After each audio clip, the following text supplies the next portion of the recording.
You have powers you never thought of. You can do things you never thought you could do.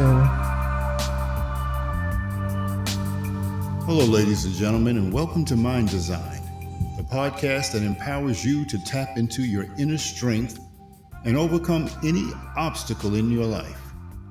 I'm your host, Jerome Bowser, the Psychotech, and I'm here to guide you on a transformative journey of self-discovery. Now, today we're going to begin a series entitled The Power of Your Mind. It's our intention to dive deep into the extraordinary power of the mind and focus on how to eliminate mental negativity and cultivate a positive self-image. Now, what we're going to discuss today can have an unimaginable impact on every aspect of our lives. So what I'd like to tell you to do is sit back and kind of relax and prepare to be inspired as we explore the topic of understanding your self-image. We will begin with the background and progress to a specific aspects of transformation. So let's start out with the obvious thing. What is self-image? Well, it is defined as the mental picture we have of ourselves, which consists of our beliefs, values, abilities, and appearance, both physically and emotionally. Self-image, or sometimes called self-identity, is a very crucial aspect of every individual's life. It's an essential part of your life. Think of it as a blueprint of your existence. That distinctive quality and trait which makes you very unique, different from anybody else in the whole world. It's like the master plan for your living.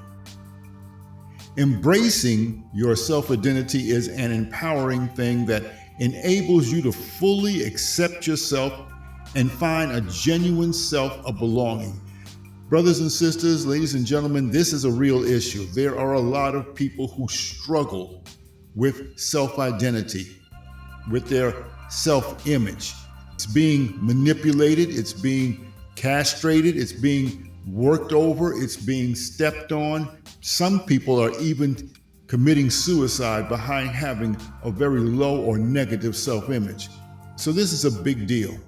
And as a matter of fact, since I'm on the topic that I'm speaking of right now, the whole wide world is talking about something's wrong with our minds. I don't know how you can escape hearing about it. It's on the news, it's on the YouTube, it's everywhere. And they're talking about how our minds need so much help all of a sudden.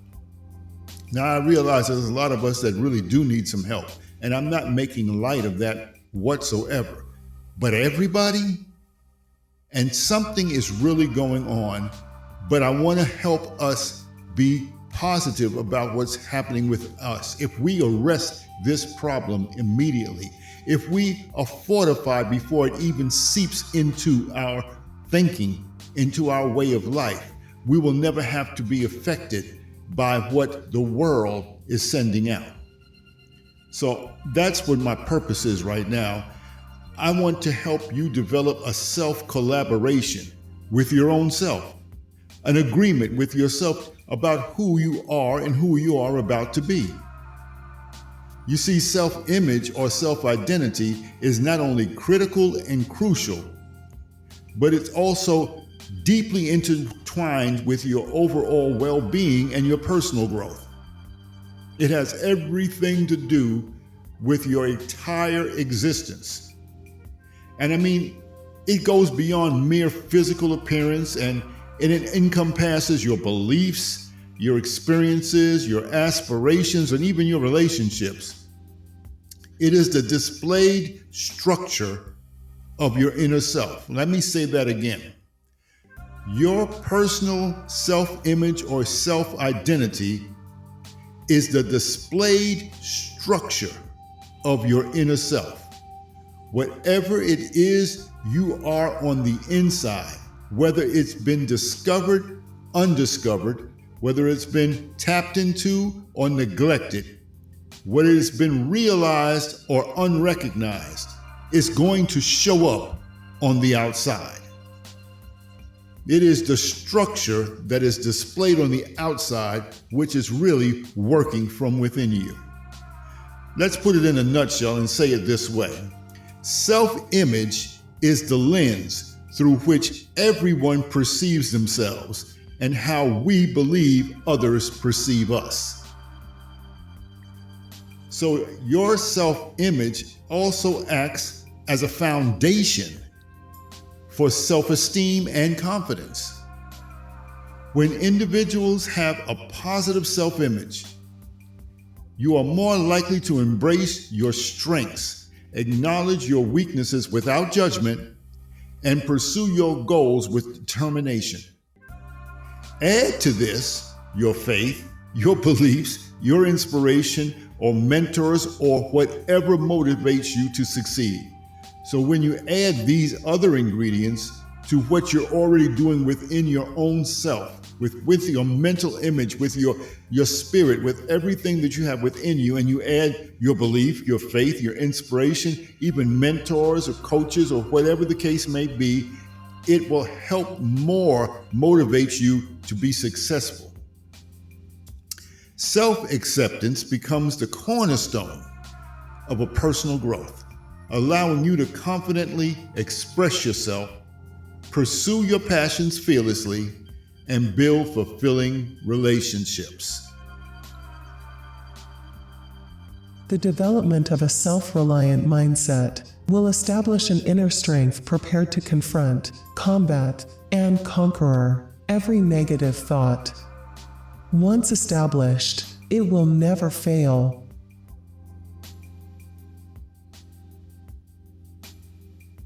Imagine you are playing with your toys all by yourself. You don't need anyone else to help you or tell you what to do. That's called self-reliance. When you are self-reliant, it means you can do things on your own and be strong. Being strong doesn't just mean being physically strong, like lifting heavy things. It can also mean being mentally strong and not giving up easily. You see, when you are self-reliant, you learn how to solve problems and face challenges without always needing someone else's help. This makes you resilient, which means you can bounce back and keep going even when things get tough. So, being self-reliant helps you become strong and resilient, something like a superhero.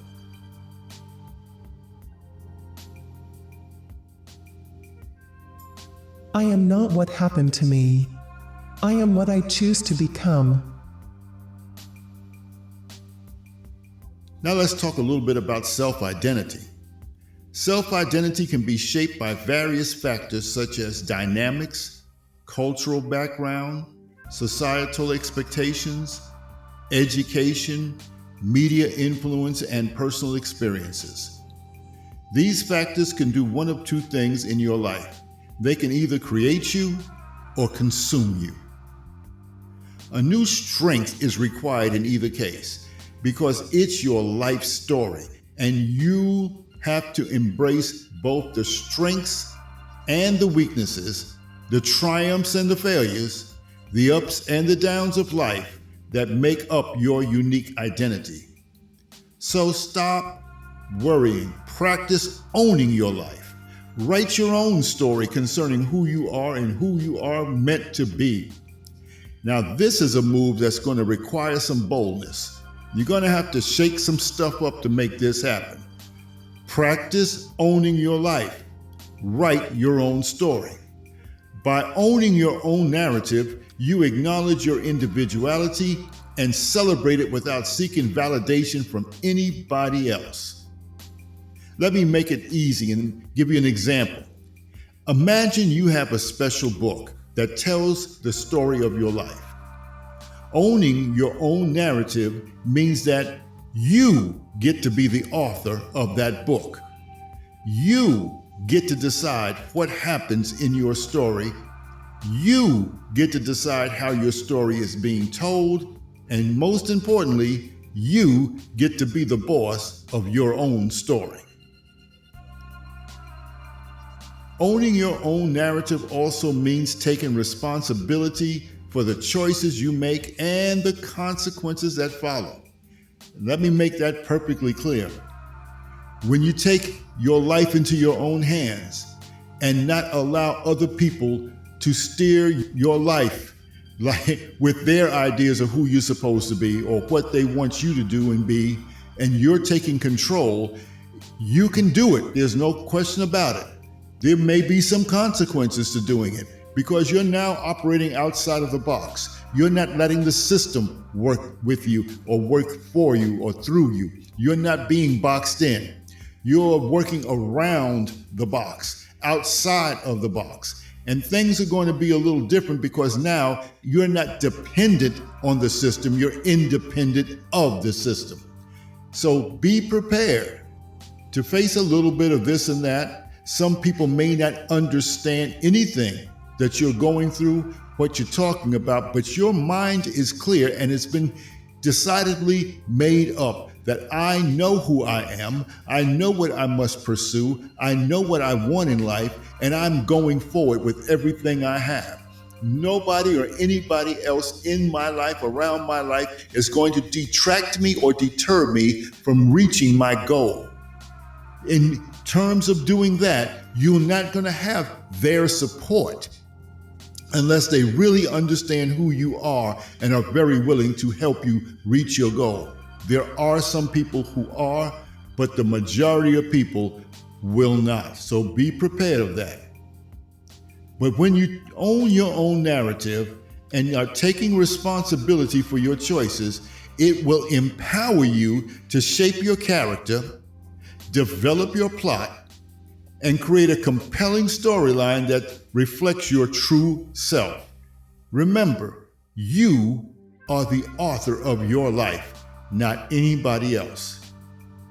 So by embracing this role, you can break free from societal expectations and societal norms, allowing your story, now remember, it's your story, allowing your story to be told authentically and uniquely.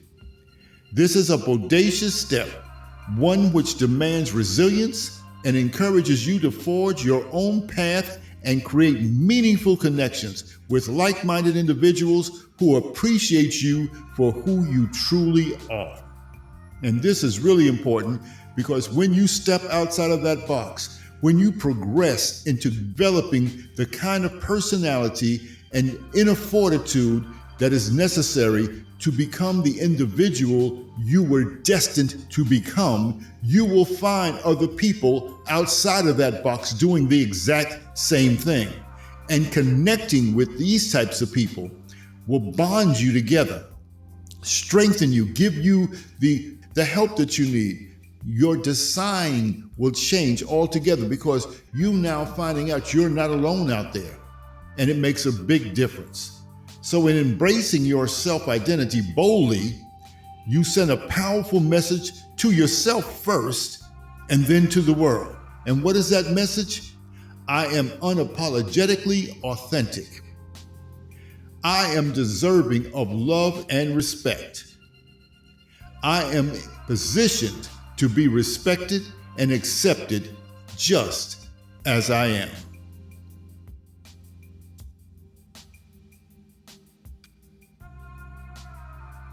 Think of yourself as an incandescent power, illuminated and perhaps forever talked to by God and His messengers. So, this is what self-image is, and in my description, you can get a sense of the impact it can have on your life. It is positive, demanding, and tremendously powerful. But you can do this. If you are tired of how life is for you, if you feel a pull in your spirit, deep in your heart, that there is more to you than is what is being displayed and demonstrated by you. If you are surrounded by people who don't understand you and can't read you and want you to be something other than what you know you can be, then this message is for you. This whole message is for you. And it is a powerful message because it's transformative. It will change your life. So let's review the highlights of today's podcast. Number 1, have a solid intention. Intention is a very powerful trait. It is something that you must recognize and develop. Even God had intention when he created the heavens, the earth, and everything that's in it. It has a purpose. It's driven. It's intentional.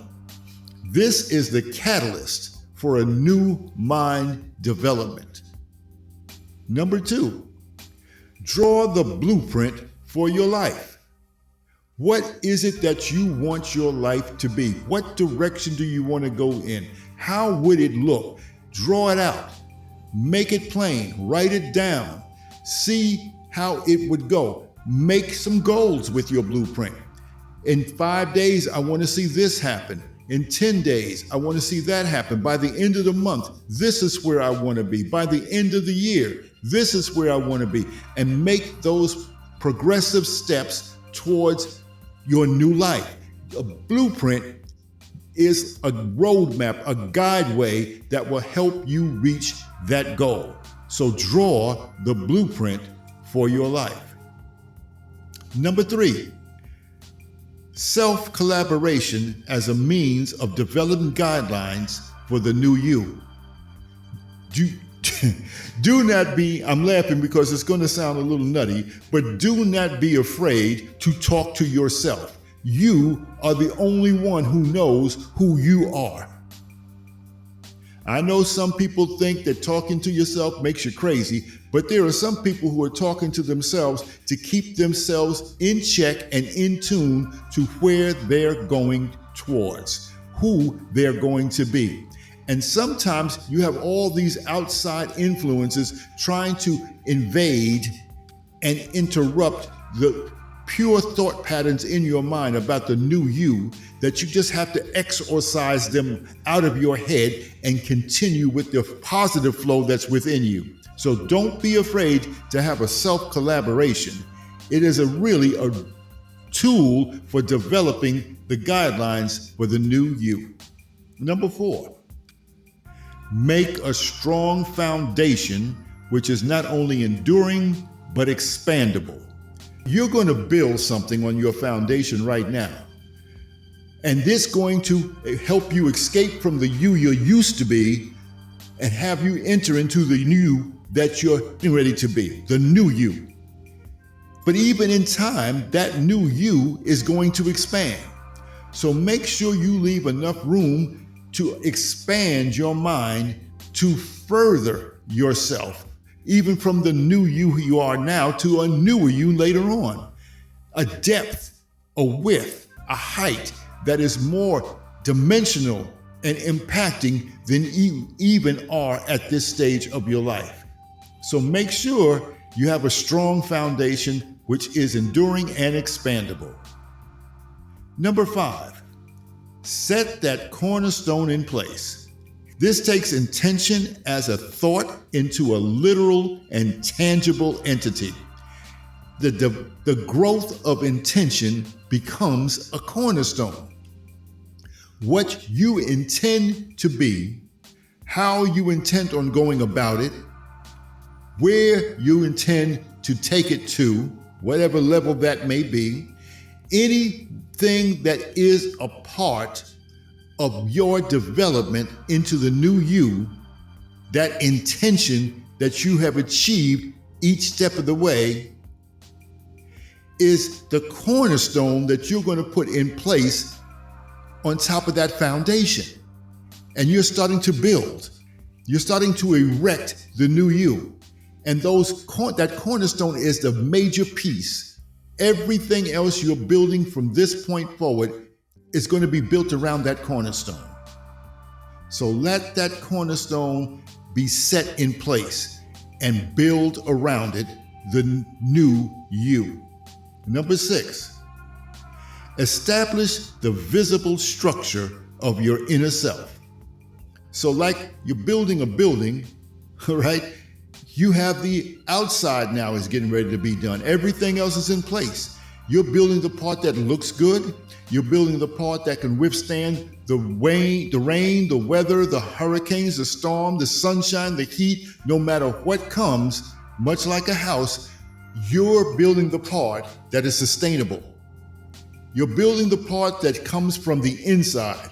That change from the inner side that we talked about earlier is now being displayed on the outside.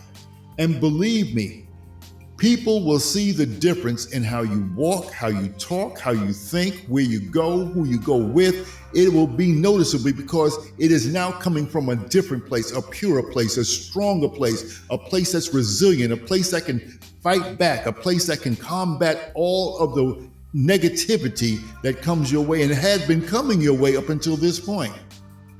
You are now getting ready to enter into something brand new, and it's coming from the inside out and it's being manifested and displayed. So establish that visible structure of your inner self. You're going to change your visage. What you look like is going to be different today than it was yesterday, and it's going to be looking better tomorrow than it did today. And the seventh one and the last one is believe, believe, believe. Have no doubt about who you are, where you're going, and what that self-image of you is. You have changed it from where it was. Believe in who you are going to be, and never let anybody dissuade you, try to detour you, or anything else into doing what you have to do for yourself. Remember, and I like this part of the whole message today, you are the author of your book, and you are the only one authorized to write the narrative. You good? I hope so. I hope this has been inspiring for you. I hope this is helping you along your way. And we're going to pick this back up in our next episode, and we're going to talk in our next episode about the contrasts of self-image. And just for a little bit of a hint, everything in life has a white and a dark, an in or an out, even self-image. And we'll talk about that in our next podcast. Thank you so much for listening to us today. Very glad that you were with us. I'm looking forward to you being with us next time when we are discussing mind design, the self-image. It's your host, Jerome Bowser, the Psychotech. Be blessed.